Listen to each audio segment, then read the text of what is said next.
आज हम अपना जो सेट्स का पार्ट 2 है वो स्टार्ट करने जा रहे हैं और इसमें हम क्वेश्चन ही करेंगे जो आपके जो मेंस में आए हुए होंगे वो वैसे और जो कि आपकी बुक में दे रखे हैं वैसे। ठीक, स्टार्ट करते हैं फर्स्ट क्वेश्चन के साथ। a equals to 1 2 3 4 5, b equals to 1 2 find a upon a by b। Option भी दे देते हैं। a सेकेंड है b नहीं है, सेकेंड है 5, third option is a intersection b, fourth option is a union b। चार ऑप्शन है, आप जल्दी सोल्व कर सकते हैं। a स्लैश b को हम कहते हैं a माइनस b। अगर ठीक से देखा जाए तो ये लिखा हुआ है a upon a slash b, मतलब कि a upon a minus b। अगर और अच्छे से देखा जाए तो ये लिखा हुआ है a माइनस b। अगर और इसे सोल्व करके देखा जाए तो ये लिखा हुआ है आपका a minus a plus b, minus two minus cancel हो जाएगा तो आपका b इसका आंसर है, जबकि b इसमें कहीं भी ऑप्शन में दिया नहीं है। इन दैट केस आपको चेक करना पड़ेगा कि b की वैल्यू क्या आ रखी है और b की वैल्यू आपकी आई है 1 और 2। तो a की वैल्यू 1 2 नहीं हो सकती, 5 की वैल्यू भी नहीं हो सकती। a इंटरसेक्शन भी निकाल लीजिए, a और b का इंटरसेक्शन आप जब निकालेंगे तो वो ये a है, ये b है। एक्चुअली b के सारे एलिमेंट्स a के अंदर हैं, तो आपका a इंटरसेक्शन b आपका 1 और 2 आ जाएगा, जो कि आपके b के बराबर ही है। तो थर्ड ऑप्शन आपका आंसर हुआ है। ये आपका क्वेश्चन नंबर 1 है। आगे बढ़ते हैं।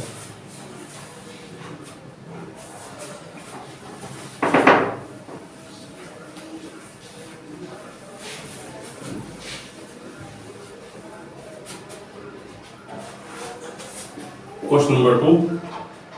If x and y are two sets, x and y are two sets, then x intersection y union x का complement equals to, ये इक्वल होगा किसके? ऑप्शन है आपका फर्स्ट x, सेकेंड ऑप्शन है y, थर्ड ऑप्शन है आपका 5 and fourth option is x intersection y। जब ऐसा कोई केस आता है जब आपसे यूनियन और उसमें इंटरसेक्शन और आपका कॉम्प्लीमेंट भी लगा दिया जाए और आपसे ऑप्शन पूछ लिया जाए, तब आपको वेन डायग्राम का हेल्प ले लेनी चाहिए तुरंत ही। तो ऐसे केसेस में हमेशा याद रखिएगा कि वेन डायग्राम की सपोर्ट के बिना ऐसे क्वेश्चन ना करें, अदरवाइज टाइम कंज्यूम बहुत ज्यादा हो जाएगा। x intersection y union x का कॉम्प्लीमेंट, ये x ले लेते हैं, ये y, ठीक, और y यूनियन x का कॉम्प्लीमेंट क्या होगा? ये x है, ये y है, और y और x का यूनियन, यूनियन तो ये दोनों ही है, हो जाएंगे आपके। अगर आपको इनका कॉम्प्लीमेंट निकालना है तो यूनियन में से घटाना पड़ेगा y यूनियन x को, y यूनियन x को घटाना पड़ेगा। तो ये जो हिस्सा है ये आपका कौन सा पार्ट है? ये हमने बनाया y यूनियन x का कॉम्प्लीमेंट, ये वाला पार्ट आया आपका y यूनियन x का कॉम्प्लीमेंट, ठीक। अब इसमें x के साथ इंटरसेक्शन है, ये आपका x है, ये वाला। अब क्या इस x में और ये जो बाहर वाला हिस्सा है y यूनियन x का कॉम्प्लीमेंट, इन दोनों में कुछ कॉमन आ रहा है? यहाँ पे इंटरसेक्शन है, मतलब कॉमन निकालना है x में और इसमें। मुझे इस x में और इस बाहर वाले हिस्से में कुछ भी कॉमन नजर नहीं आ रहा है, तो इसका आंसर जो जाएगा आपका थर्ड ऑप्शन करेक्ट आंसर है, ठीक। थर्ड क्वेश्चन पे चलते हैं बेटा।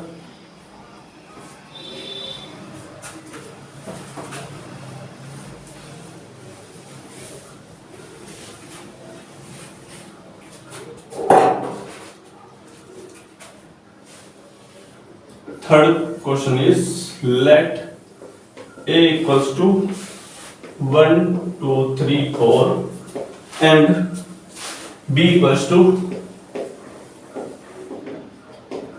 2 3 4 5 6 2 3 4 5 6 देन ए डेल्टा बी पूछा है, देन ए डेल्टा बी बता दीजिए। और ऑप्शन भी दिए हुए हैं वैसे तो, फर्स्ट है 2 3 4, सेकंड ऑप्शन आपका दिया हुआ है 1, थर्ड ऑप्शन जो आपका है वो है 5 6, फोर्थ ऑप्शन 1 5 6।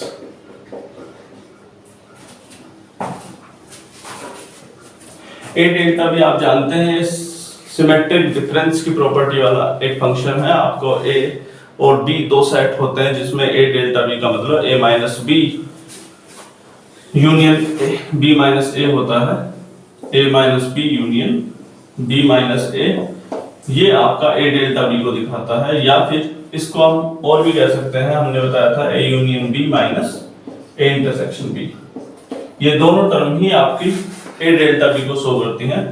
तो आप या तो A minus B union B minus A निकाल दीजिए, या A union B minus A intersection B. तो ए माइनस बी निकाल देते हैं। ए माइनस बी की वैल्यू अगर आपको लिखनी है तो ए के वो सभी एलिमेंट आएंगे जो ए और बी में कॉमन है ना। ए माइनस बी में कैसे निकालते हैं हम, ए के वो सभी एलिमेंट आते हैं जो ए और बी में कॉमन है, और ए और बी में कॉमन क्या है 2 3 4 कॉमन है। तो ए में क्या बचेगा, ए माइनस बी में आपका सिर्फ 1 आ जाएगा। तो ए में सिर्फ 1 बचा था तो 1 हमने लिख दिया, यूनियन बी के वो सभी एलिमेंट आएंगे जो ए और बी में कॉमन है। तो बी के वो सभी एलिमेंट क्या बचे, 5 और 6 बचे जो कि ए और बी में कॉमन है। तो ए 1 और 5 6 का इंटरसेक्शन आ गया 1 5 6। तो इसका आंसर जो आया है फोर्थ ऑप्शन आपका करेक्ट है। आगे बढ़ते हैं।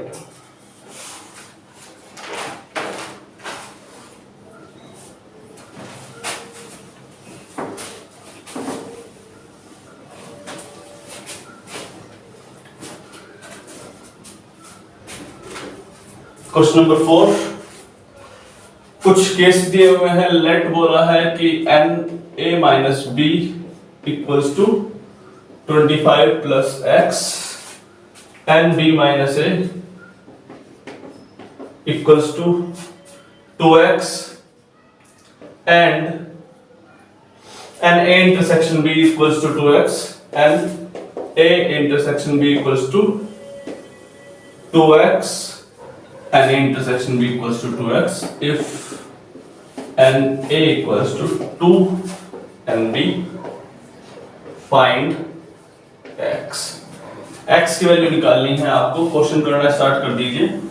और जब तक मैं आपके ऑप्शन लिख देता हूँ, x की वैल्यू 4, सेकंड ऑप्शन है 5, थर्ड ऑप्शन है आपका 6 और फोर्थ ऑप्शन है आपका 7। चलिए देख लेते हैं। ऐसे केसेस में जब x y z दे दिया जाए तो आप इसे आसानी से वैसे भी वेन डायग्राम की हेल्प से भी कर सकते हैं, या वैसे और किसी मेथड से करना हो तब भी कर सकते हैं। ये a है, ये b है। अगर आपको a माइनस b देखना हो तो a के वो सभी एलिमेंट जो a और b में कॉमन आ रहे हैं वो ये a है आपका, मान लेते हैं ये आपका b है। तो इसमें ये वाला जो हिस्सा दिखाता है, इधर वाला पार्ट, ये किसको दिखाता है, a माइनस b को। ये वेन डायग्राम जब हमने पढ़ाया था तो हमने बहुत अच्छे से क्लियर किया था कि A के वो सभी एलिमेंट जो कि A और B में हैं, A और B में A इंटरसेक्शन B वाला पार्ट आता है, तो A इंटरसेक्शन B वाले पार्ट को छोड़कर पार्ट जो दिखाता है वो आपको B माइनस A दिखाता है, B के वो सभी एलिमेंट जो B और A में कॉमन है। अब आपके ये वाले की वैल्यू दी है 25 plus x, A minus B की वैल्यू दी है 25 प्लस x, ये लीजिए यहाँ पर मैंने लिख दी है 25 plus x, n B minus A की वैल्यू, इसकी वैल्यू दी है 2x, और एन ए इंटरसेक्शन बी की वैल्यू दी है 2x। ओके, अब बोला है कि एन ए क्या हो जाएगा, एन ए पूरा एलिमेंट है और पूरे में आपका ए इंटरसेक्शन बी भी आता है। अगर आपको एन ए लिखना है तो एन ए यहां से आप क्या लिख सकते हैं, एक तो a माइनस बी और एक a intersection b, n a minus B plus n a intersection b। ये चीज क्लियर है। a माइनस बी ये वाला हिस्सा है, a इंटरसेक्शन b ये वाला हिस्सा है, और आपका a ये पूरा आ रहा है जो कि a इंटरसेक्शन b और a माइनस b को दोनों को कवर करके रखा हुआ है। a माइनस b की value 25 plus x plus 2x, तो इसकी वैल्यू आई है 25 प्लस 3x एन ए की वैल्यू। ठीक, अगर मैं एन बी की वैल्यू बात करूं तो एन बी आपका आएगा n B minus A plus n A intersection B. इस चीज को देखिए आप कि ये वाला इधर वाला जो लेफ्ट राइट साइड वाला पार्ट है बी माइनस ए और ये ए इंटरसेक्शन बी, ये दोनों पार्ट मिलकर के आपका एन बी बना है और एन बी माइनस ए की वैल्यू आपने 2x दिखा रखी है प्लस ये वाले वैल्यू भी एन ए इंटरसेक्शन की वैल्यू 2x दिखा रखी है तो 2x प्लस 2x 4x आ गई। इक्वेशन क्या दी हुई है आपकी? इक्वेशन दी है na इक्वल्स टू 2nb, तो वैल्यूज रख देते हैं आपकी।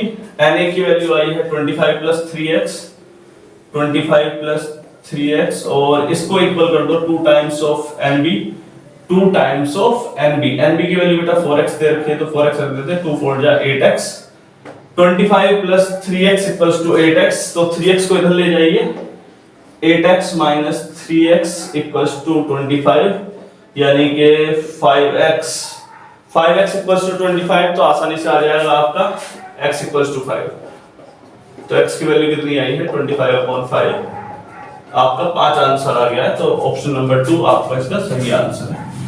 ठीक, आगे बढ़ते हैं।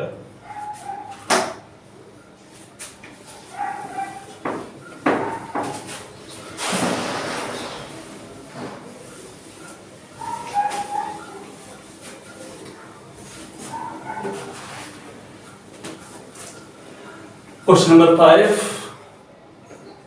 If the set of factor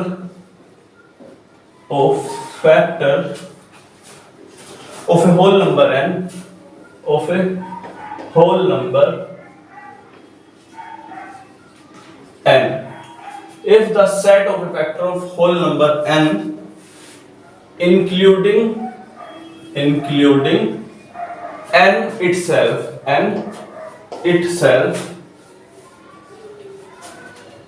but not one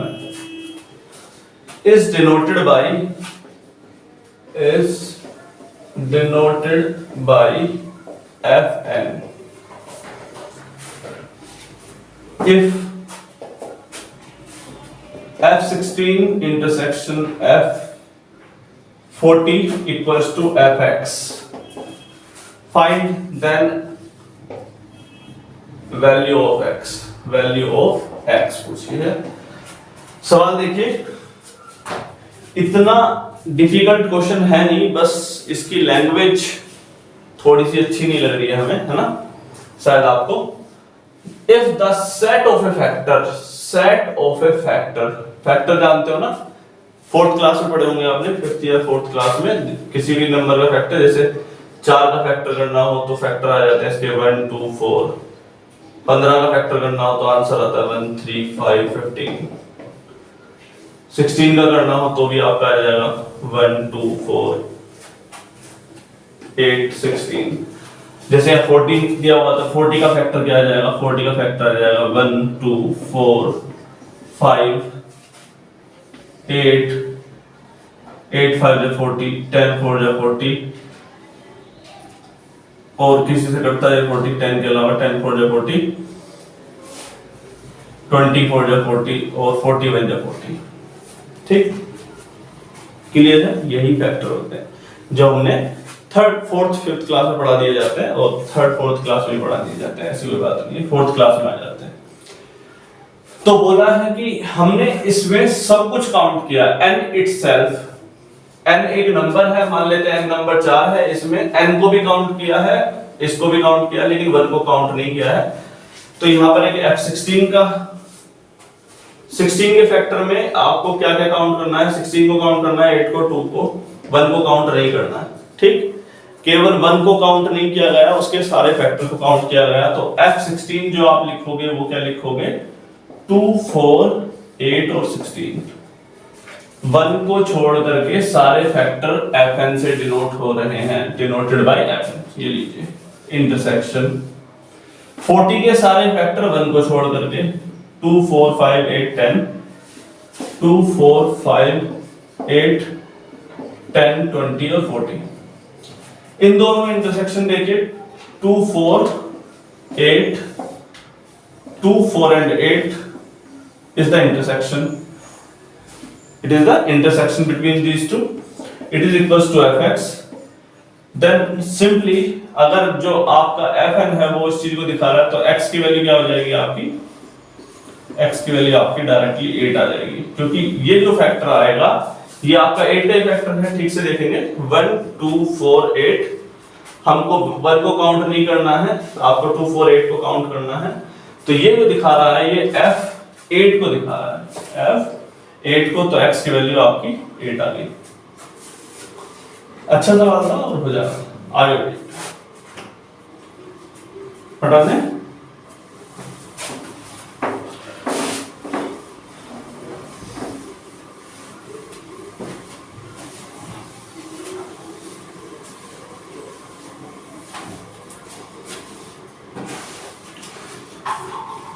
question number 6, n A intersection B cap n A intersection B का complement equals to 5, n B intersection A का complement equals to 6, B intersection A का complement equals to 6, n A intersection B equals to 4, A intersection B equals to 4, then the value of A union B, then the value of A union B and A union B is, चार option दिए हुए हैं, चार option में यहाँ लिख देता हूँ 18, 15, 16 और 17। चलिए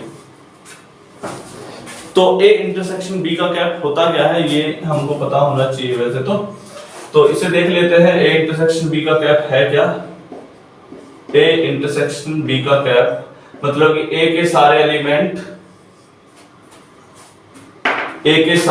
ले लो, ये ले लिए हमने, ठीक। B का कैप का मतलब B के कॉम्प्लीमेंट, और B का कॉम्प्लीमेंट मतलब B के सारे एलिमेंट को छोड़ दो, ये आपने A माना है और ये B, तो B के सारे एलिमेंट छोड़ दीजिए,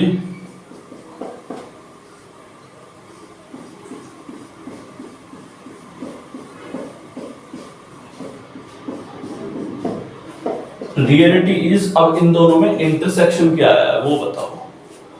इंटरसेक्शन तो क्योंकि B के कैप में B तो शामिल होगा ही नहीं, A का कौन सा वाला पार्ट शामिल हो गया, ये वाला, तो ये है क्या एक्चुअल में, ये A माइनस बी ही लिखा हुआ है। ठीक से देखो, A इंटरसेक्शन B का कॉम्प्लीमेंट आपका कुछ और नहीं है, ये A माइनस बी तो लिखा हुआ है, हमने 1 मिनट में वेन डायग्राम के हेल्प से हो गया।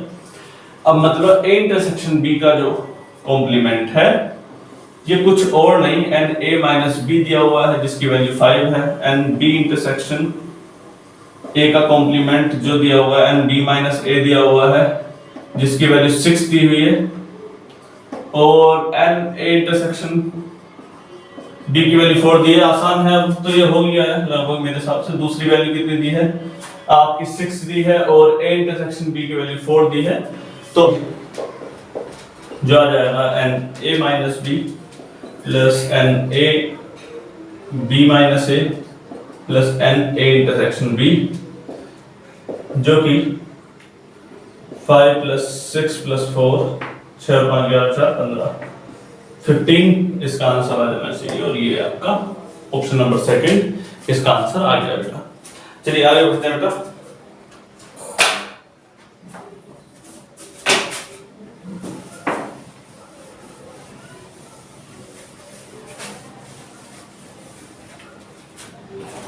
क्वेश्चन नंबर 7 पर चलते हैं। क्वेश्चन नंबर 7 है, इफ A इक्वल्स टू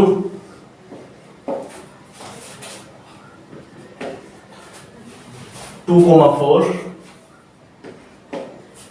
और and B equals to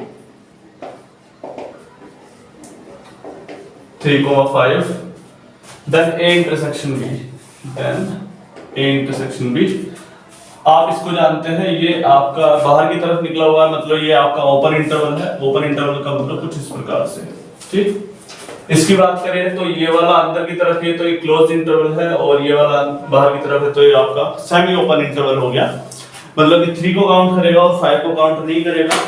अगर एक नंबर लाइन पे रिप्रेजेंट करें आपके A और B को, तो हम ये कह सकते हैं 2 3 4 5। अगर A के अंदर एलिमेंट हैं जो कि 2 और 4 शामिल नहीं किए गए हैं, B के अंदर 3 शामिल किया गया है और A के अंदर भी 3 शामिल किया गया है, ठीक। B की बात करें तो 3 एक्सेप्टेबल है, 4 भी एक्सेप्टेबल है, 5 एक्सेप्टेबल नहीं है। अगर आपसे A इंटरसेक्शन B पूछा जाता है तो इन दोनों में से देखिए जरा कि कौन से एक्सेप्टेबल है। केवल 3 एक्सेप्टेबल है, तो 3 एक्सेप्टेबल हो गया। 4 इसमें एक्सेप्टेबल नहीं है और इसमें एक्सेप्टेबल है। इसमें एक्सेप्टेबल नहीं है A में और B में एक्सेप्टेबल है, तो इस दोनों का जो इंटरसेक्शन आएगा वो क्या आएगा कि 4 को हमको बाहर रखना है। अगर एक नंबर एक सेट ने अपने अंदर ले रखा है और दूसरे ने उसे बाहर निकाल रखा है, तो उन दोनों का जो इंटरसेक्शन आएगा वो उसे आएगा कि उसको एलिमेंट को बाहर निकाल दे। फॉर एग्जांपल अगर आपको एलिमेंट देखना भी है 1 2 4 या 1 2 3 4, अगर B के अंदर आपके एलिमेंट है 3 या 4, तो अगर आपको इन दोनों में इंटरसेक्शन देखना हो तो 3 और 4 आएगा, 3 और 4। लेकिन ये जो एलिमेंट जो इसके अंदर है और इसके अंदर नहीं है B के अंदर, तो इन एलिमेंट्स को हमने इंटरसेक्शन के अंतर्गत हमने एंट्री नहीं दी है। तो इंटरसेक्शन में वही एलिमेंट आते हैं जो दोनों के अंदर ऑलरेडी प्रेजेंट होंगे, जो एक के अंदर होंगे उसे हम काउंट नहीं करने वाले हैं। तो 3 एंट्री कर रहा है और 4 एंट्री नहीं कर रहा है, तो इसका ये इंटरसेक्शन B का जो इंटरवल आया वो कुछ इस बिहेवियर पे आ जाएगा। या इसको ऐसे भी लिखा हुआ देखा सकता है 3, 4 कुछ इस बिहेवियर पे लिखा सकता है, ठीक। आगे बढ़ते हैं बेटा क्वेश्चन नंबर 8 की तरफ।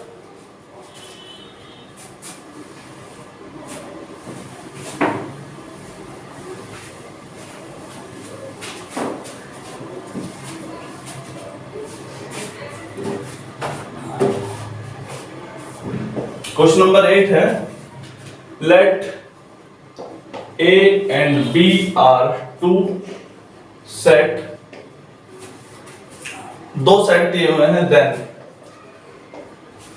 A यूनियन B का whole cap, A union B का होल कैप, कैप का मतलब बेटा मैं उसको बोलता हूं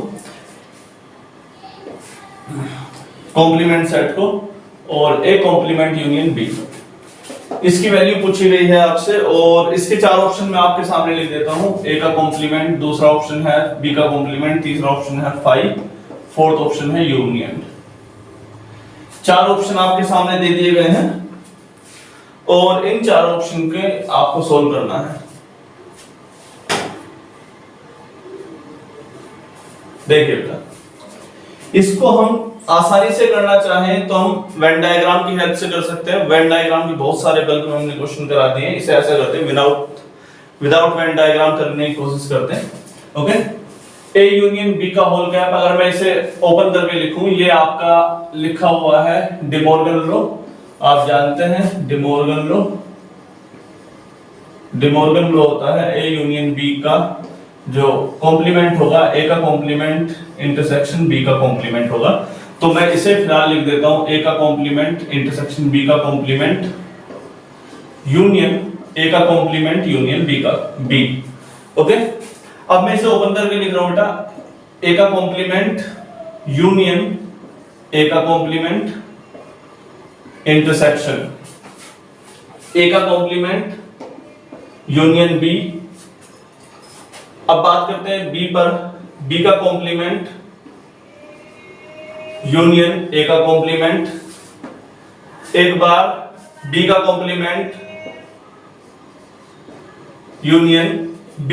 ऐसे देखेंगे पहले B का कॉम्प्लीमेंट यूनियन B, तो किसी भी सेट का जो B है इसके कॉम्प्लीमेंट और इसका B खुद अपने आप में, तो ये B कॉम्प्लीमेंट हुआ, ये B हुआ, दोनों मिलकर के क्या बनाएंगे, आपका यूनियन सेट बनाएंगे। इसे हमने यूनियन यू लिख लिया, इंटरसेक्शन।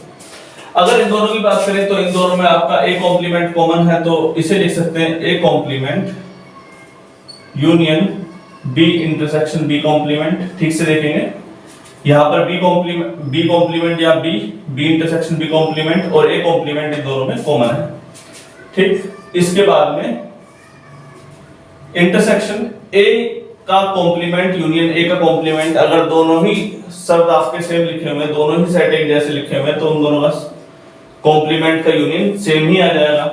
तो A कॉम्प्लीमेंट इंटरसेक्शन इसकी बात करें तो ये ए कॉम्प्लीमेंट लिखा हुआ है। अगर बी और बी के इंटरसेक्शन निकाला जाए तो देखो जरा, बी कॉम्प्लीमेंट और बी का जो यूनियन आया वो आया यू। अगर बी और बी कॉम्प्लीमेंट में कॉमन देखा जाए, इंटरसेक्शन निकाला जाए तो वो क्या आएगा? कुछ भी नहीं है। इसका मतलब इसकी वैल्यू कितनी आई है? 5 इंटरसेक्शन यूनियन। अगर ए इंटरसेक्शन ए कैप की बात करें, ए यूनियन 5 की बात करें तो ये आपका आ जाएगा A cap intersection complement of ए और यूनियन 5, यानी कि कॉम्प्लीमेंट ऑफ ए और इसको 5 के साथ यूनियन करना है तो ये अपने आप में ही आ जाएगा ए कैप इंटरसेक्शन यू। अगर इन तीनों को ठीक से देखो, इन दोनों का तो खैर आवश्यकता ही नहीं है कि दोनों ही आपके कॉम्प्लीमेंट आ रहे, तो आप इसे सेम नंबर ही लिख सकते हैं। तो सेम नंबर मतलब कॉम्प्लीमेंट ऑफ ए और इंटरसेक्शन यू। तो कॉम्प्लीमेंट ऑफ ए का कॉम्प्लीमेंट और यू के साथ अगर आपने इंटरसेक्शन निकाला तो आपका ए का कॉम्प्लीमेंट ही आ जाएगा। तो इस सवाल का जो जवाब आ रहा है वो आ रहा है ए का कॉम्प्लीमेंट। वेन डायग्राम की हेल्प से ये बहुत ही इजी हो जाता है, रियलिटी तो ये है। खैर फिर भी हमने विदाउट वेन डायग्राम किया, इसलिए किया, इसकी वैल्यू हमने सिर्फ यही लिख दी है, इसकी इसके साथ मल्टीप्लाई, एक बार इसके साथ, जैसे हम एसोसिएटिव लॉ या डिस्ट्रीब्यूटिव लॉ की हेल्प से करते हैं वैसा ही हमने यहाँ पर किया है।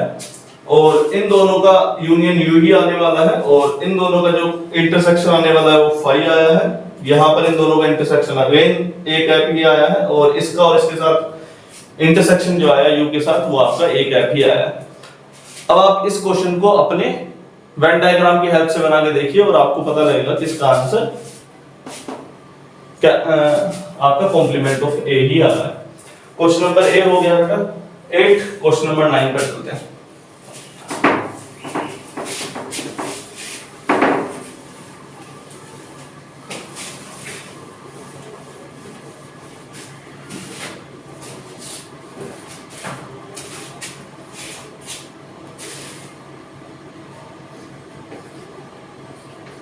ए इंटरसेक्शन ए यूनियन बी का होल गैप। ऑप्शन दे देता हूं ए बी 5, फोर्थ ऑप्शन है आपका ए माइनस बी। देखेंगे इसे हम डायरेक्टली नहीं करते, वेन डायग्राम की हेल्प से करेंगे बेटा। A intersection A union B का गैप और ये है आपका ए, ये है आपका बी, ए ये बी। अगर मैंने आपसे पूछा ए और यूनियन बी का कॉम्प्लीमेंट बताइए, यानी कि ए यूनियन बी का कॉम्प्लीमेंट, तो आप बोलेंगे कि सर इसका कॉम्प्लीमेंट होगा ए यूनियन बी को छोड़ करके बाकी सब लगा दो, वो सब आपका ए यूनियन बी का हिस्सा बन गया। और इसको ए के साथ क्या निकालना है? इंटरसेक्शन। ए वाला पार्ट कौन सा है? ये वाला पार्ट है।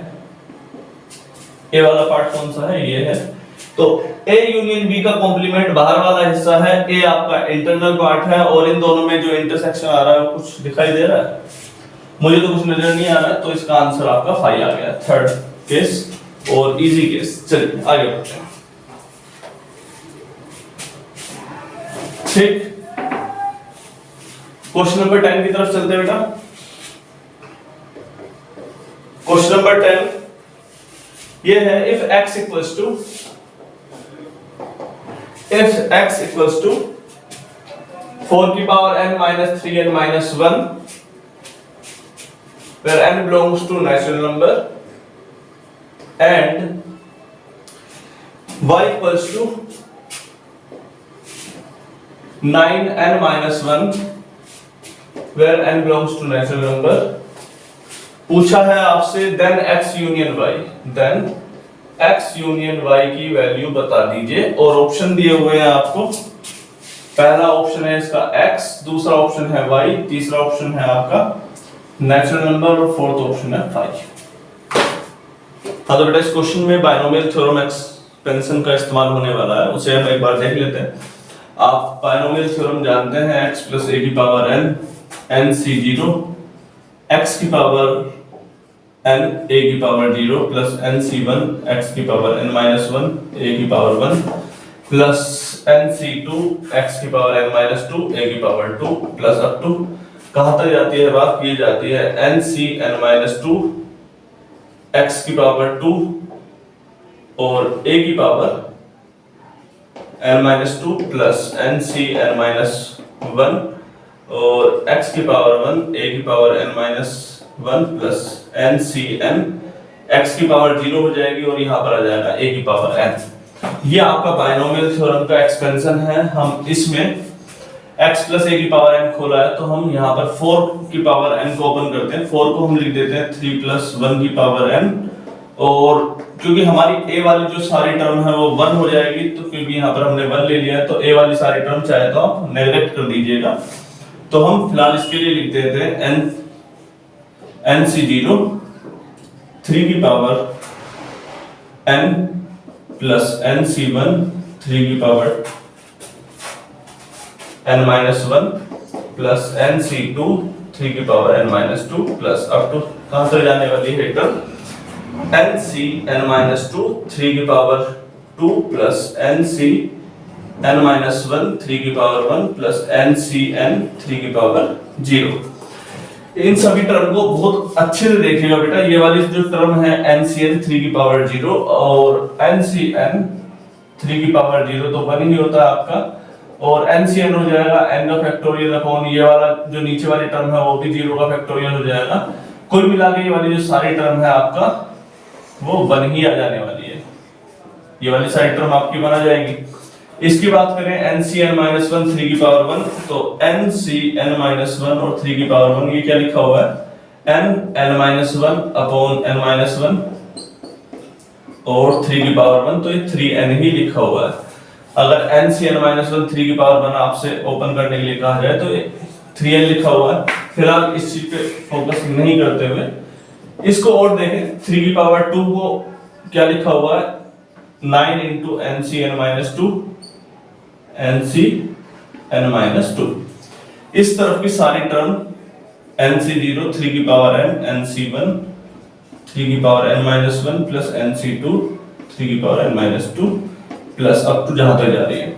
ये हमने 4 की पावर n निकाली थी और हमें निकालना क्या है 4 की पावर n माइनस 3n-1 निकालना है। तो इसमें -3n और माइनस का 1 और लगा देते हैं यहाँ पर भी, इस तरफ पे -3s-1 से 1 कैंसिल हो गया और 3n से ये वाला 3n कैंसिल हो गया।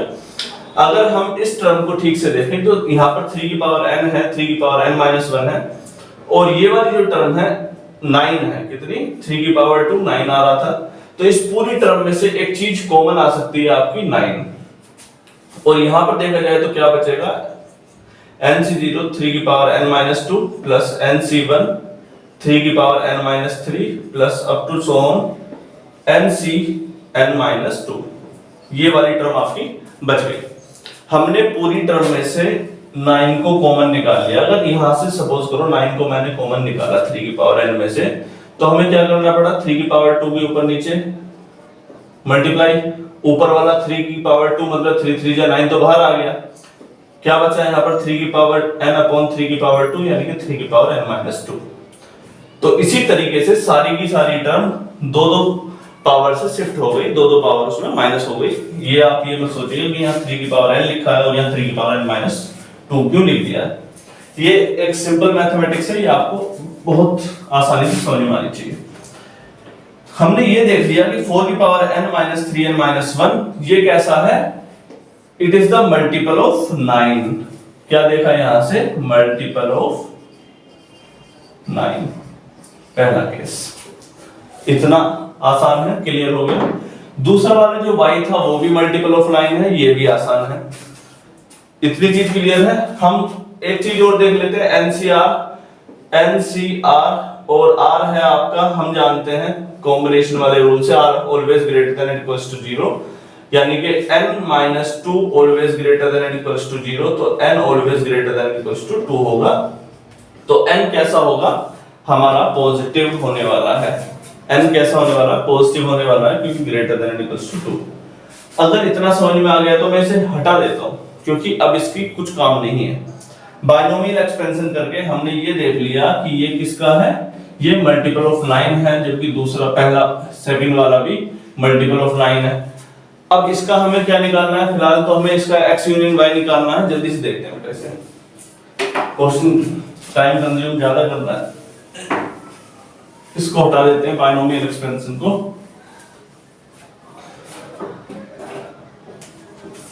तो n greater than equals to 2 के लिए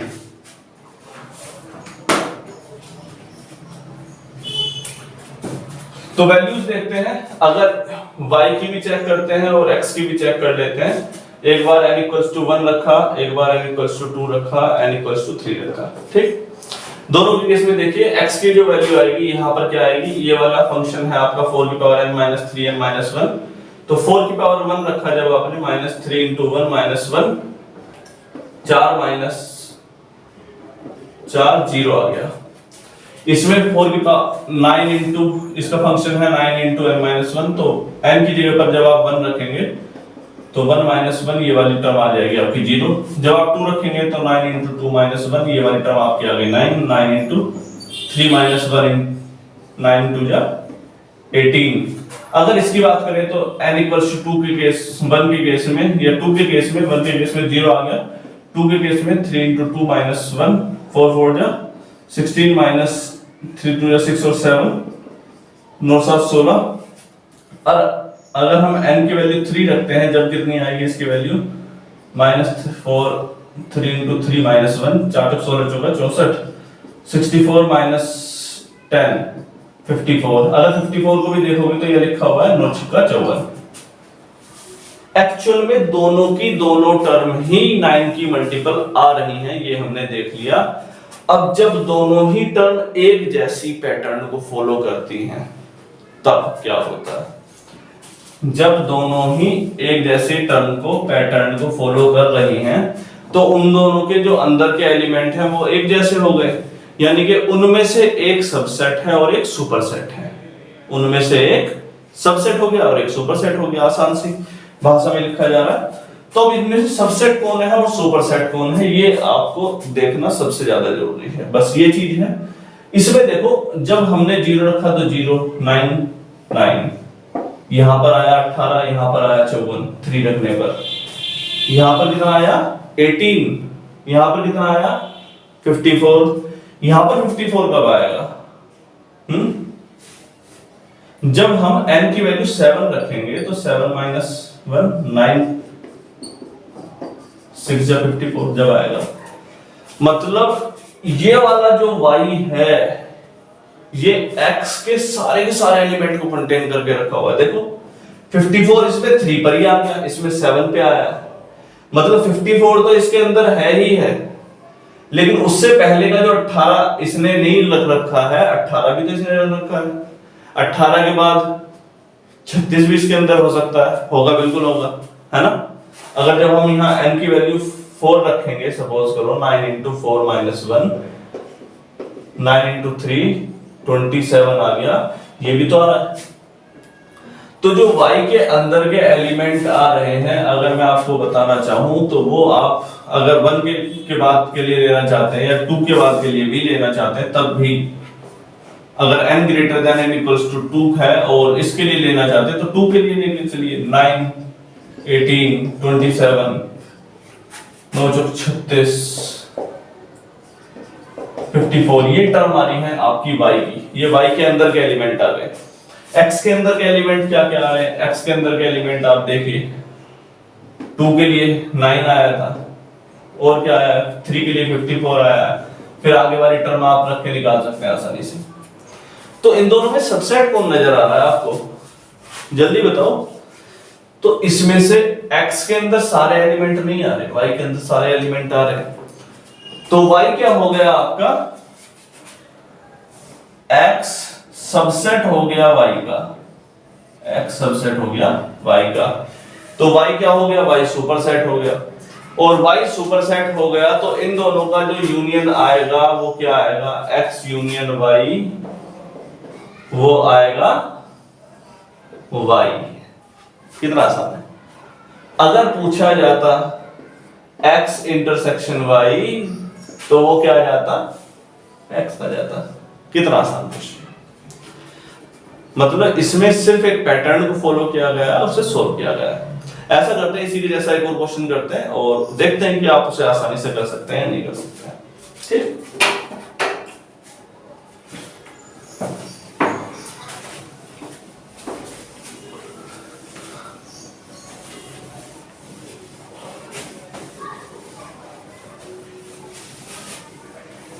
बेटा यहाँ पे हमने एक चीज और देखी थी, जब हमने r greater than and equals to 0 करा था तो n-2 लास्ट में बचा था, और n-2 जब greater than and equals to 0 कर दिया था तब हमने देखा था कि n की value greater than and equals to 2 आई है, तो 2 और उसके बाद वाले एलिमेंट ही काउंट करने हैं, वो ज्यादा बेहतर रहेगा, उसके पहले के एलिमेंट ना काउंट करें। ठीक, एक और क्वेश्चन देख लेते हैं बेटा इसका, क्वेश्चन नंबर 11 लगभग 10 की तरह ही है, और आपका सवाल a इक्वल्स टू 8 की power n minus 7 n minus 1 where n belongs to natural number and b equals to 14 n minus 1 49 n minus 1 and n belongs to natural number, then पूछा है then क्या होगा।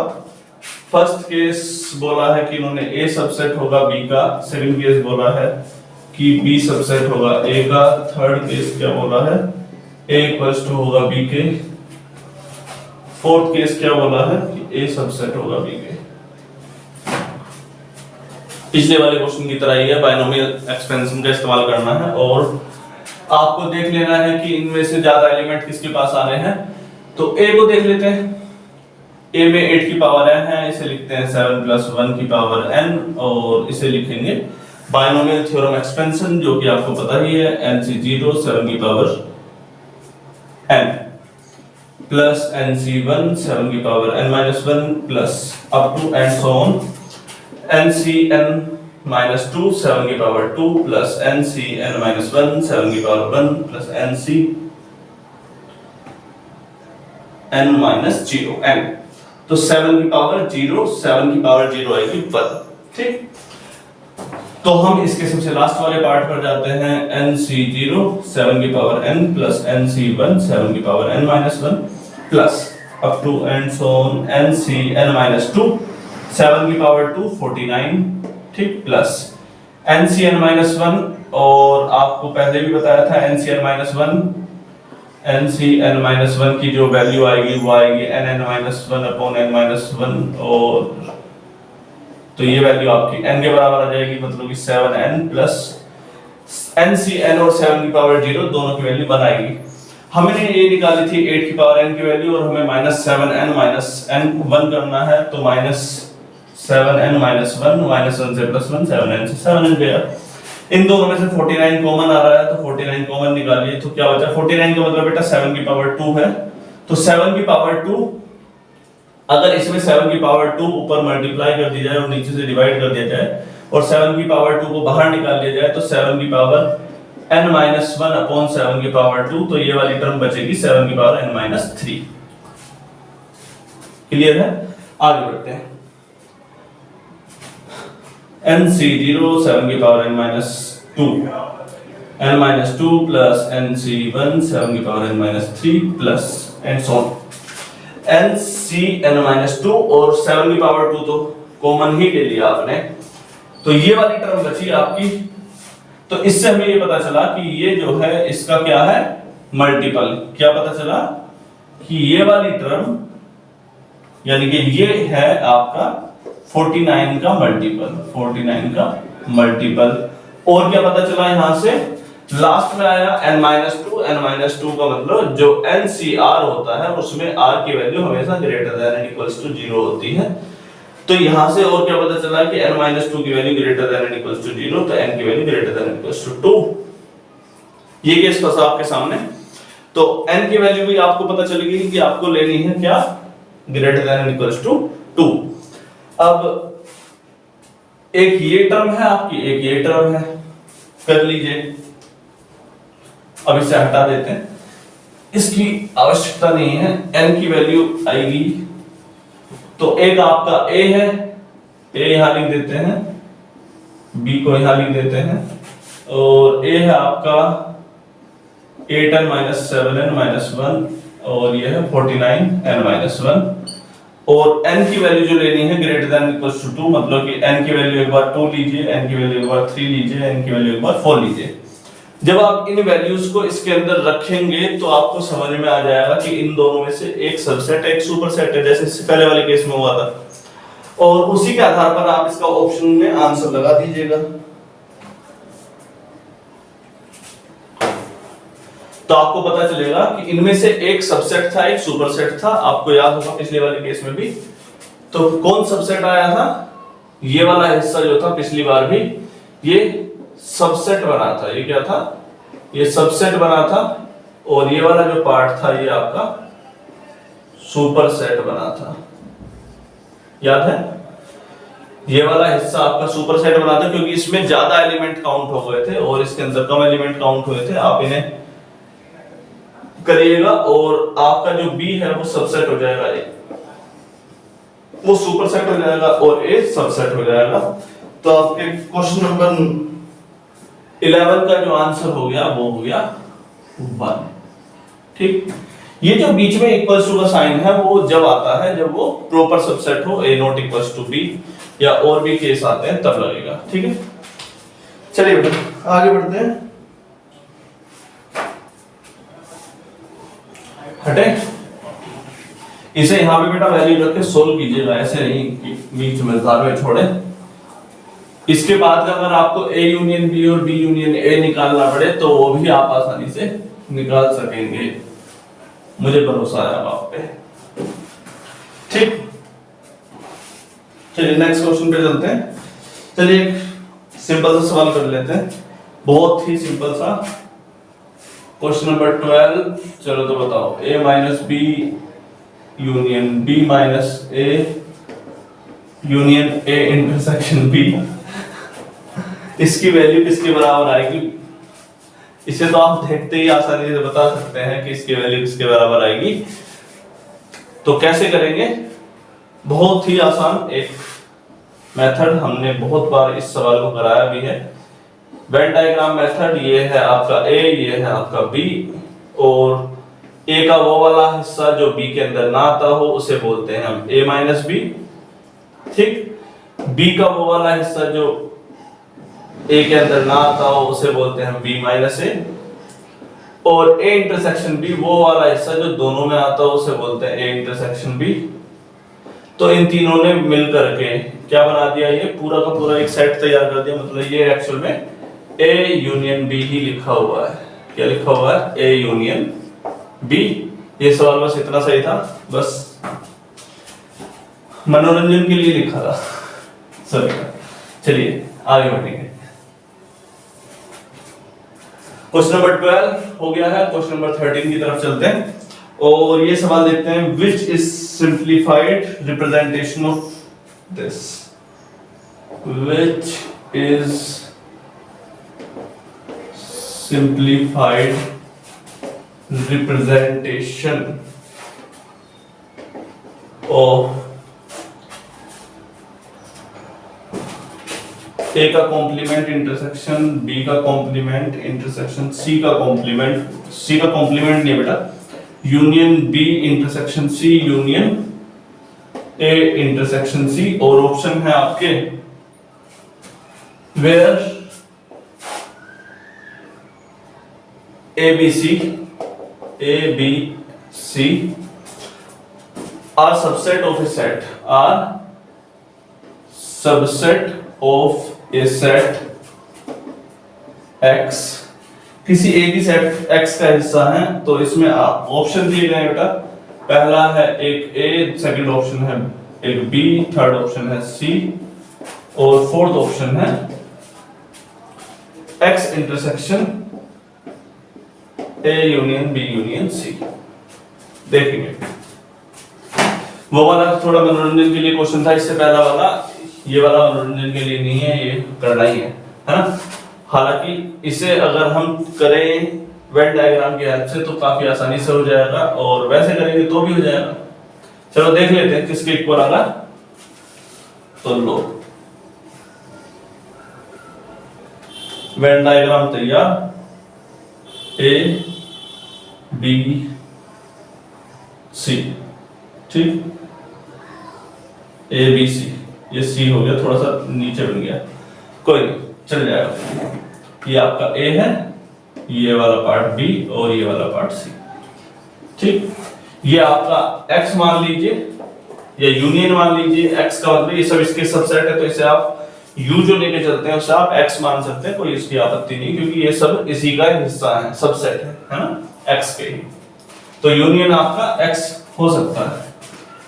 फिलहाल हम देख लेते हैं कि ए इंटरसेक्शन सी क्या है आपका, ए इंटरसेक्शन सी, ए और सी के बीच में इंटरसेक्शन आ रहा है ये वाला पार्ट, ठीक।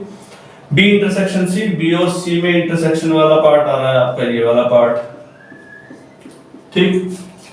और सी इंटरसेक्शन बी कॉम्प्लीमेंट और ए कॉम्प्लीमेंट, सी का इंटरसेक्शन करना है, सी का इंटरसेक्शन करना है किसके साथ, बी के कॉम्प्लीमेंट के साथ और ए के कॉम्प्लीमेंट के साथ। ए का कॉम्प्लीमेंट क्या है, ए का कॉम्प्लीमेंट ए को छोड़ करके बाकी का सारा हिस्सा, ए को छोड़ करके बाकी का सारा हिस्सा, ये लीजिए, ए को छोड़ करके बाकी का सारा हिस्सा, ये आ गया आपका ए कॉम्प्लीमेंट। अगर बी कॉम्प्लीमेंट की बात करें तो बी कॉम्प्लीमेंट हो गया बी को छोड़ करके सारा हिस्सा, बी को छोड़ करके सारा हिस्सा, ठीक। और सी तो आपका यही वाला पार्ट है, सी यहां से यहां तक का पार्ट आ गया। अगर ठीक से देखा जाए, जब हमने ए कॉम्प्लीमेंट करा तब उसका उसने ये वाला हिस्सा कवर कर दिया होगा, नीचे वाला। जब हमने बी को करा तो बी को छोड़ के उसने भी ये नीचे वाला हिस्सा कवर कर दिया होगा, और जब हमने सी को करा तो सी ने तो अपना पूरा ही कवर कर लिया होगा।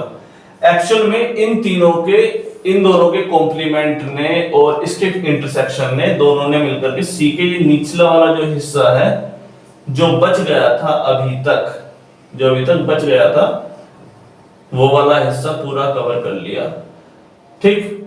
और बी इंटरसेक्शन सी और ए इंटरसेक्शन सी पहले ही आ गया, तो एक्चुअल में इन सभी ने मिलकर के केवल एक ही पार्ट कवर कर पाए पूरी तरीके से, ये वाला, और ये वाला पार्ट है आपका सी। तो ऑप्शन नंबर सी आपका इसमें आंसर आ गया। इसको थोड़ा सा अलग अलग पेन से करते तो अच्छा लगता, मार्कर मुझे लगा लाने पड़ेंगे अलग अलग के लिए, कोई नहीं। ये हो गया बेटा, तो इसमें एक बार आप अपने आप बना के देखिए और आसानी से कवर कर पाएंगे इसे आप। क्वेश्चन नंबर 13 हो गया बेटा, क्वेश्चन नंबर 14 की तरफ चलते हैं।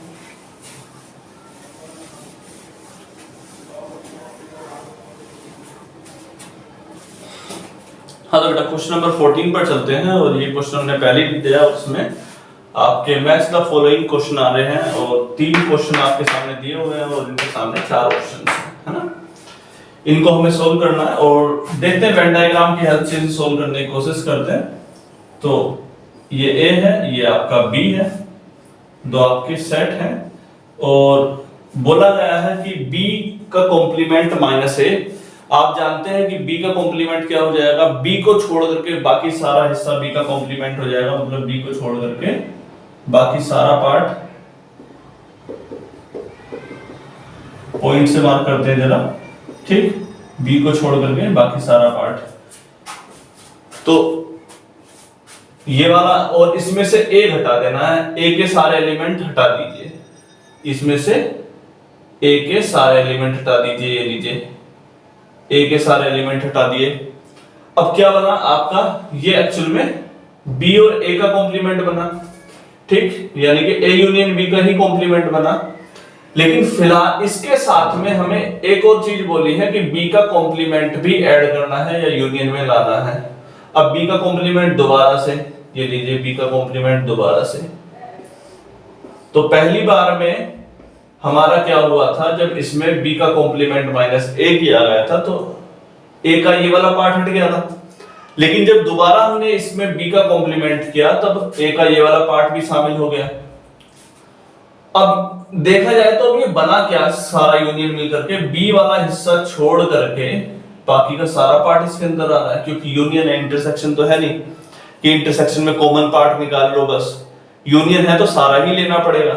तो बी वाला पार्ट छोड़ करके बाकी सब हमारी कलम चलिए, मार्कर चला है, तो ये जो आया है ये क्या आया आपका बी का कॉम्प्लीमेंट आया, ये क्या आया आपका बी का कॉम्प्लीमेंट, और इन्होंने इसके ऊपर भी एक और कॉम्प्लीमेंट चढ़ा रखा है। तो कॉम्प्लीमेंट ऑफ कॉम्प्लीमेंट क्या होता है, खुद अपने आप में एलिमेंट हो जाता है। तो पहला वाला जो लिखा हुआ है वो एक्चुअल में बी ही लिखा हुआ है, तो इसका जो आंसर है वो बी है। ये वाला आपका थर्ड वाला पार्ट यहां अगर दिखाई ना दे रहा हो तो इसे यहां लिख लीजिए। ठीक, ये देखिए होपफुली आपको क्लियर होना चाहिए। सबसे पहले हमने बी का कॉम्प्लीमेंट में से ए को हटाया, ये वाला पार्ट, क्योंकि दोबारा से बी का कॉम्प्लीमेंट का यूनियन हो गया तो दोबारा से इस वाले पार्ट को कवर किया गया। अब ऐसा हम काउंट इंटरसेक्शन के केस में करते हैं कि जहां पर दोनों बार डॉट भी लाइन आए हो और वैसी लाइन भी आई हो, वो तो सिर्फ इंटरसेक्शन के केस में होता है। यूनियन के केस में तो दोनों को ही लेके चलना पड़ेगा। तो बी को छोड़ करके बाकी का हिस्सा जो बचा बी का कॉम्प्लीमेंट ही बचा। इस चीज पे ध्यान दे सकते हैं आसानी से। चलिए बेटा आगे बढ़ते हैं क्वेश्चन नंबर सेकंड पार्ट की तरफ। इसको भी एक बार मैच कराइए, देखिए करने की कोशिश करेंगे। पहले ए बी और सी, तीन सेट हैं आपके ए बी और सी। ठीक, ये नीचे वाले को हमने सी लिख दिया है, यहां पर लिख देते हैं। ओके, तो a minus B, a minus B कहां पर है, a का वो वाला हिस्सा जो b में ना आ रहा हो, a का वो वाला हिस्सा जो b में ना आ रहा हो, a का वो वाला हिस्सा जो b में ना आ रहा हो, a माइनस बी आ गया। ठीक, b माइनस सी, b का वो हिस्सा जो c में ना आ रहा हो, b का वो हिस्सा जो c में ना आ रहा हो। ठीक, इसमें से इसको घटाना है। अब किसी एक एलिमेंट में से जब दूसरे एलिमेंट को घटाते हैं, सपोज करो आपने 1 2 3 में से अगर 3 2 4 को घटाया तो क्या आ जाता है, जब 1 2 3 में से 3 4 को घटाते हैं तो जो कॉमन एलिमेंट है उसको छोड़ करके बाकी पहले वाले के सारे एलिमेंट आ जाते हैं। अगर कुछ कॉमन ही ना हो, सपोज करें कि इन दोनों में कुछ भी कॉमन ना हो, यहां पर सिर्फ 4 लिखा होता, जब कुछ कॉमन ही नहीं है तो फिर 3 के कटने का क्या मतलब, फिर 1 2 3 ये आंसर आ जाता। वैसा ही इस केस यहां पर हो गया। तो जो आपने b माइनस सी निकाला और जो आपने a माइनस बी निकाला, इन दोनों के केस में कॉमन तो कुछ आ ही नहीं था, डंडे तो अलग अलग खींचे हुए हैं। मतलब कि इन दोनों के केस में कॉमन कुछ नहीं आ रहा। तो a minus B minus B intersection b minus C, आप इसे ऐसे लिखते हैं ना। अगर आपको लिखना हो a माइनस बी तो आप ऐसे लिखते हैं कि a minus A intersection b, कि a और b में क्या कॉमन आ रहा है, a के वो एलिमेंट जो कि a और इंटरसेक्शन b में होंगे उसको निकाल दो, बाकी सब लिख दो। अब इन दोनों का जो इंटरसेक्शन आया वो तो फाई आ गया और a माइनस बी यहां पर बेचारा अकेला रह गया। तो a माइनस बी माइनस 5 आपका माइनस 5 आपका a माइनस बी ही बच गया। तो आपका जो इसमें पहला वाला ऑप्शन है a माइनस बी, ये आपका करेक्ट आंसर है। ठीक, ऑब्जर्वेशन को थोड़ा अच्छे से रखिएगा ताकि सवाल समझ में आए। आगे बढ़ते हैं बेटा, ये चीज उतार ली हो तो हटा देते हैं हम, और आपका भी एक लास्ट ही केस बचा हुआ है, a minus B intersection c minus B. तो a b और c। ठीक, a माइनस बी, इसे बेटा हम पहले वाले को a लिखेंगे, ये b और ये c। a minus B, a के वो सभी एलिमेंट जो b में ना हो, क्लियर। c के वो सभी एलिमेंट जो b में ना हो, c के वो सभी एलिमेंट जो b में ना हो, c के वो सभी एलिमेंट जो b में ना हो। ये लीजिए b को छोड़ करके बाकी सब। अब अगर यहां यूनियन होता तो ये सारे एलिमेंट आ जाते, सारे के सारे। लेकिन यहां पर इंटरसेक्शन है तो वही एलिमेंट आएंगे जिसमें 2 बार लाइन खींची है। तो 2 बार लाइन किस वाले पार्ट में खींची है, इस वाले पार्ट में। और इसको अगर आपको लिखना हो तो इसे लिखेंगे कैसे, ये है आपका पूरा a इंटरसेक्शन c, ये वाला पार्ट देखो जरा, ये वाला पार्ट, ये है आपका a इंटरसेक्शन c। अगर इसमें से मैं इस पूरे के पूरे b के एलिमेंट को ही घटा दूं, b के एलिमेंट को ही निकाल दिया, ये वाला पार्ट ही अलग कर दो, तो क्या ये नहीं बच जाएगा सिर्फ इस वाले पार्ट में से ये बी वाला जो पार्ट है, हिस्सा है, उसे पूरे को अलग कर दिया। तो आपका ये जो थर्ड वाला ऑप्शन था, इसका आंसर ये आ गया। ठीक, ये तीनों केस सोल्व हो गए बेटा। आगे बढ़ते हैं क्वेश्चन नंबर 15 की तरफ।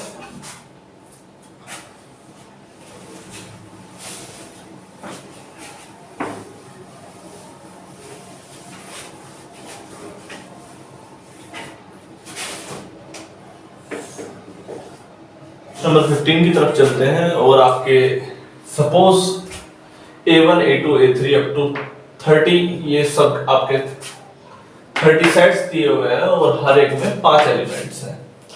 30 सेट और 30 के 30 में हर एक में 5 एलिमेंट्स बोले हैं और B1 B2 up to Bn तक बोले हैं और इन सभी में 3 एलिमेंट्स हैं। कितने? 3 एलिमेंट्स। पहले वाले में 5 एलिमेंट्स हैं। तो बोला है कि AI का जो U है, U AI, ये जो टर्म दिखा रही है U AI, यानी कि I इक्वल्स टू 1 से 30 तक ये दिखा हुआ है। अगर मैं आपसे कहूं तो A1 union A2 union A3 up to ये कहां तक यूनियन है, A30 तक यूनियन बोला गया है। ठीक, और ऐसे ही BI U I equals to 1 से लेकर N तक BI, तो B1 union B2 union B3 up to Bn तक, क्योंकि इसमें n एलिमेंट बोले हैं। तो बोला गया है कि इन दोनों की वैल्यू s के इक्वल है if each element of s belongs to, मान लेते हैं कि s में जो एलिमेंट है, let s have m element. कितने? s के पास 5 m एलिमेंट्स हैं।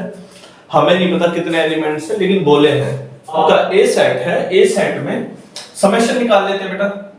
समेशन ऑफ AI's, अगर इसमें n की वैल्यू कितनी दे रखी है, I इक्वल्स टू 1 से लेकर 30 तक, इसमें कितने एलिमेंट हैं? 30 एलिमेंट हैं। 30 सेट है और एक सेट में एलिमेंट की वैल्यू दी है 5, तो 3 5 जा 150 एलिमेंट हो गए आपके इन 30 सेट्स में। आसान है। ये आपके पास A1 A2 A3 करके 30 सेट बोले हैं, तो 30 सेट में एलिमेंट की संख्या कितनी हो जाएगी? 30 × 5 150। अगर मैं बात करूं B वाले केस की, तो B वाले केस में summation of I equals to 1 से लेके n तक BI में बोला है कितने एलिमेंट है? हर एक में 3 एलिमेंट है। हर एक में 3 एलिमेंट है और टोटल नंबर ऑफ सेट कितने हैं? टोटल नंबर ऑफ सेट इन्होंने बताया नहीं है। टोटल नंबर ऑफ सेट इसने तो बता दिया कि हमारे पास 30 एलिमेंट है, 30 सेट है, लेकिन इसके पास 30 सेट नहीं है, इसके पास n सेट है, तो इसकी वैल्यू कितनी हो गई? 3n। आसान है। अब बोला गया कि S के अंदर के जो एलिमेंट हैं, एलिमेंट्स ऑफ S के अंदर के एलिमेंट की संख्या, वो हमने माना कि एक के अंदर m एलिमेंट है। कितने? m। तो 10 टाइम्स ऑफ AI के इक्वल है। किसके? बोला है कि S के एलिमेंट 10 ऑफ AI हैं। 10 ऑफ AI के एलिमेंट्स कितने आए थे आपके? 150। AI के एलिमेंट्स की संख्या 150 आसानी से समझ में आ रही है। 30 सेट है, हर एक में 5 एलिमेंट है, तो 150 BI है। तो बोला है कि इनकी जो संख्या है सेट S वाले एलिमेंट की 10 गुना है। ये लीजिए, m से मल्टीप्लाई कर दी 10 की, तो m की वैल्यू कितनी आ जाएगी आपकी? 150/10। तो 0 से 0 कैंसिल हो गया, आपका 15 आ गया। ठीक, पहला केस ये आधा पार्ट सोल्व हो गया।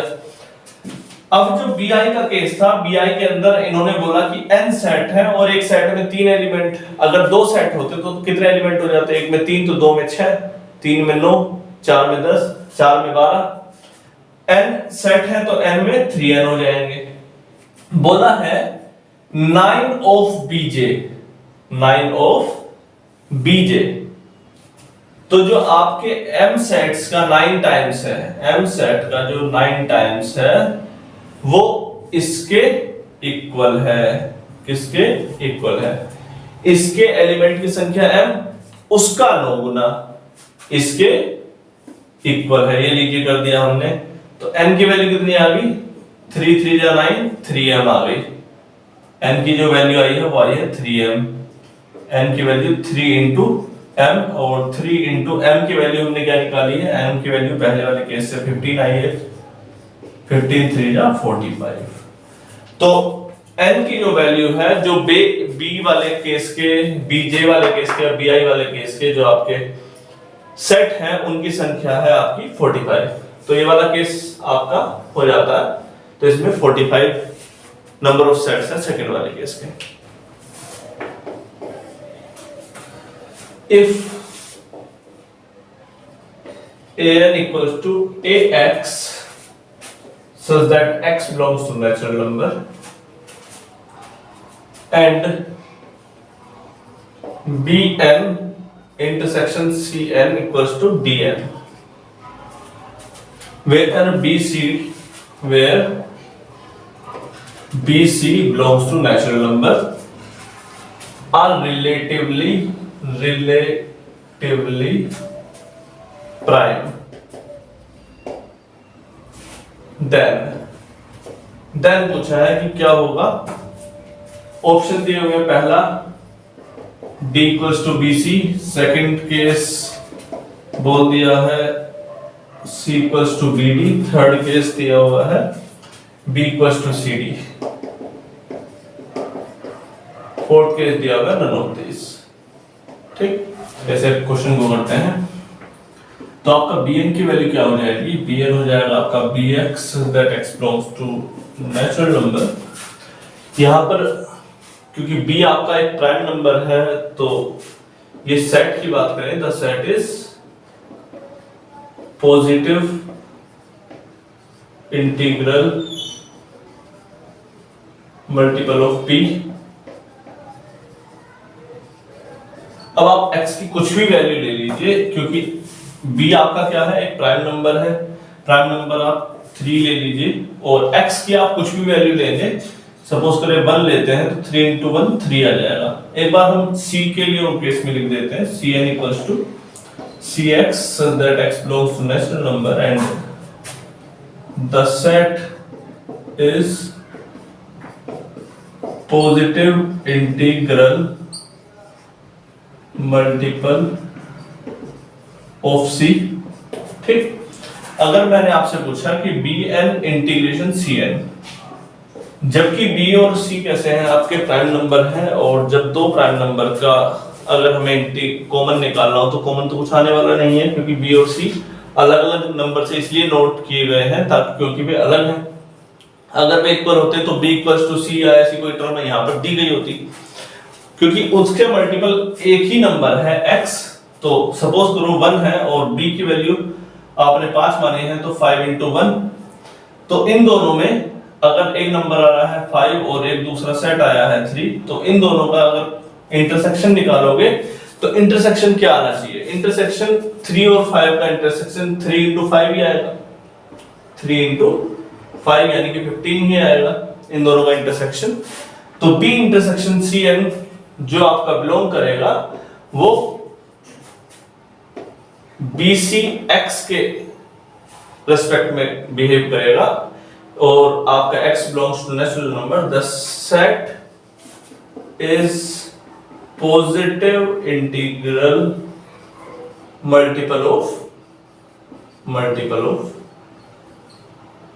BC। ये क्लियर है? क्योंकि b और c इन्होंने रिलेटिवली प्राइम बोल दिए हैं, और प्राइम नहीं होते। सपोज करो b और c प्राइम है तो वे अलग अलग आ रहे हैं, इसी वजह से हमने 5 और 3 यहां पर लिख दिया। और उन दोनों का क्योंकि कुछ प्राइम आता नहीं है तो वो उसके प्रोडक्ट के बराबर आ जाएगा, सीधी सी बात है, क्योंकि उन दोनों में इंटरसेक्शन तो आना नहीं है। अब अगर ये प्राइम नहीं होता तो क्या होता? अगर रिलेटिवली प्राइम ना बोल करके बोल दिया होता सिर्फ ये नेचुरल नंबर है और रिलेटिवली प्राइम नंबर वाली हम कंडीशन नहीं लगा रहे हैं, उस केस में 3 और 5 की जो वैल्यू होती, हो सकता है कि वो एक ही जैसे होते, यानी कि 6 हो जाता। तो उस केस में 6 हो गया होता, ये 3 हो गया होता। उस केस में जो इसका आंसर आता 3 और 6 का एलसीएम आ जाता, 2 1 जा 2, 3 2 जा 6, यानी कि उन दोनों का एलसीएम ही ले लेते हैं, 6 और 3 का, या कोई और एलिमेंट हो, 2 और 8 हो, 2 और 5 हो, 6 और 10 हो, कोई भी एलिमेंट होता, अगर वो रिलेटिवली प्राइम नहीं बोला जाएगा तो उस केस में ये आपका एलसीएम इसका आंसर आएगा। तो B N intersection C N की वैल्यू आएगी BCX। तो आपका लास्ट केस है DN की वैल्यू भी आपकी DX के इक्वल आ जाएगी, where X belongs to natural number and the set is integral positive integral multiple of D। और ये दोनों आपके इक्वल दिए हुए हैं, और अगर ये दोनों टर्म्स ही आपकी इक्वल है, मतलब कि D की वैल्यू आपकी सीधे सीधे BC के इक्वल आ जाएगी। यहां से कोई ऐसी खास स्पेशल टर्म लाने की आवश्यकता नहीं है, ठीक। अगर इसकी जगह कुछ और होता तो हम यहां पर एलसीएम जरूर लेते हैं। चलिए बता आगे बढ़ते हैं।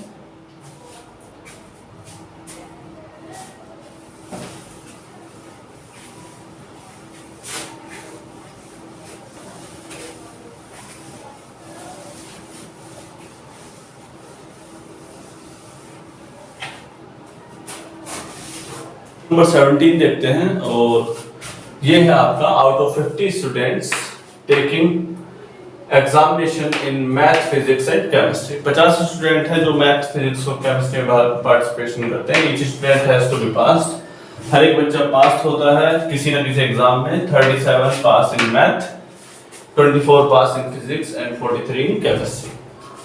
19 student pass in math and physics, 29 pass in math and chemistry and 20 students pass in physics and chemistry। तो largest number of student pass in all exams, ये क्वेश्चन है एक आपका, और student who pass in math only. तो सवाल आपको easily समझ में आ गया होगा कि 3 सेट हैं आपके। इसको हम चाहें तो यहाँ पे ऊपर थोड़ा सा डायग्राम बनाते हैं और समझने की कोशिश करते हैं कि A, B और C 3 पार्ट है।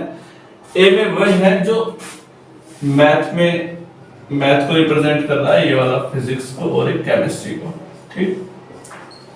हम हालांकि इसे डायरेक्ट फॉर्मूले से भी कर सकते हैं। टोटल नंबर ऑफ स्टूडेंट क्या है आपके, NA union B union C। तो आपका ये फॉर्मूला आपको याद भी होना चाहिए, NA plus NB plus NC minus NA intersection B minus NA B intersection C minus NA intersection C plus NA intersection B intersection C। हमने बता भी रखा है इस क्वेश्चन को, जब हमने बेसिक पार्ट 1 पढ़ाया था सेट्स का, तो हमने बताया था कि ये आइदर ऑफ द एग्जाम्स है, आइदर द सब्जेक्ट है, मतलब कि तीनों सेट में से किसी एक को या एटलीस्ट ऑफ द के लिए बताया जाएगा, यानी कि 50 students. And A intersection B ये होता है कंडीशन सभी के लिए कि एक ऐसा एलिमेंट है जो सभी के अंदर होगा, इसकी बात कर रखी है। तो यही सवाल पहला वाला है, largest number pass in all exam, मतलब ये बीच वाला क्वेश्चन पूछा जा रहा है कि बीच वाली की वैल्यू यानी A intersection B intersection C की वैल्यू बता दीजिए। आपके पास 50 स्टूडेंट हैं और 37 पास होते हैं मैथ में, NA में हमने मैथ ले लिया है, और 24 पास होते हैं फिजिक्स में। NC की वैल्यू कितनी दी है, 43 पास होते हैं केमिस्ट्री में।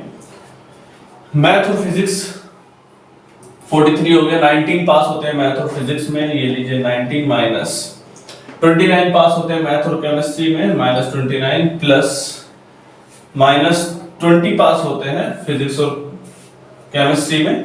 और जो आपका पूछा गया है NA intersection B intersection C, यानी कि तीनों में जो पास होंगे वो है ये वाले, ठीक। इस टर्म को बस आपको सोल्व कर लेना है। 50 इक्वल्स 37 और 43, 37 कितना हो जाएगा, 50 30 80 20 100 104 माइनस 19 और 20 20 20 40 40 20 60 10 70 78 जोड़ दीजिए बेटा, 9 और 9 18 का एक कैरी 1, 2 और 1 3, 2 5 और 1 6 plus NA intersection B intersection C, ठीक।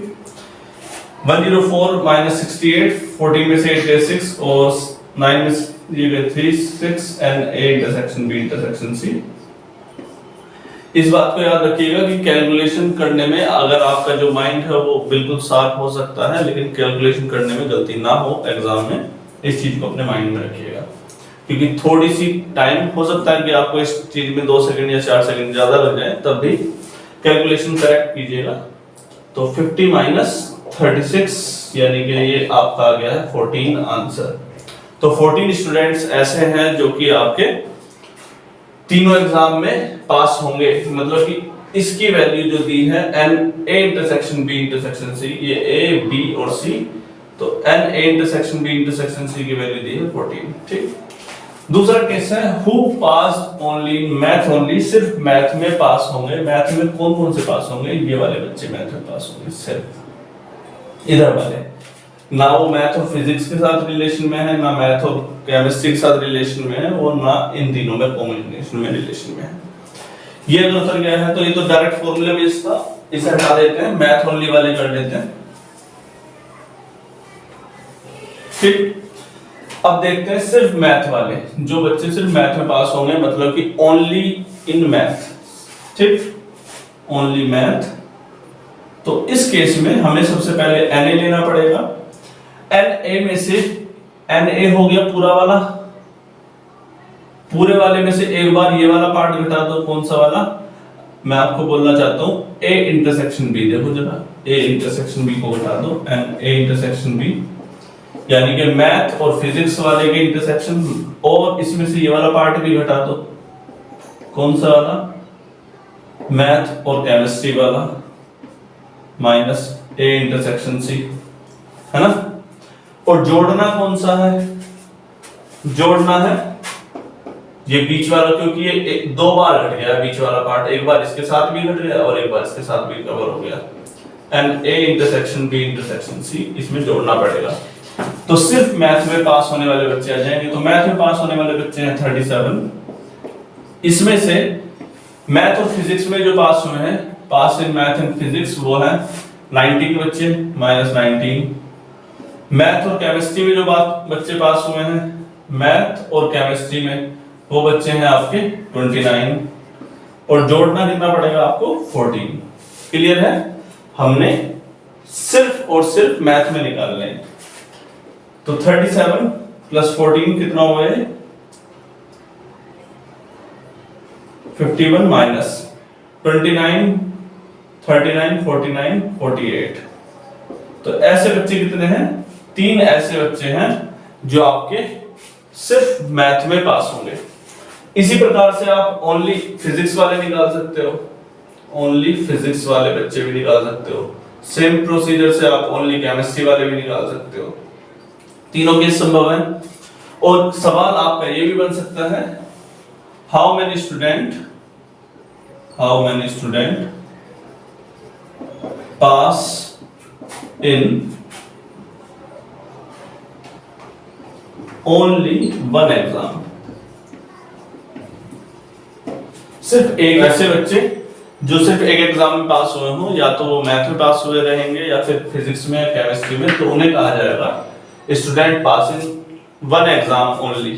ठीक। तो आप पहले सिर्फ मैथ का निकाल लिया है हमने, वैसे ही सिर्फ फिजिक्स का निकाल लीजिए और ओनली केमिस्ट्री का निकाल दीजिए और सबको कंबाइन कर दीजिए, आपका आंसर आ जाएगा।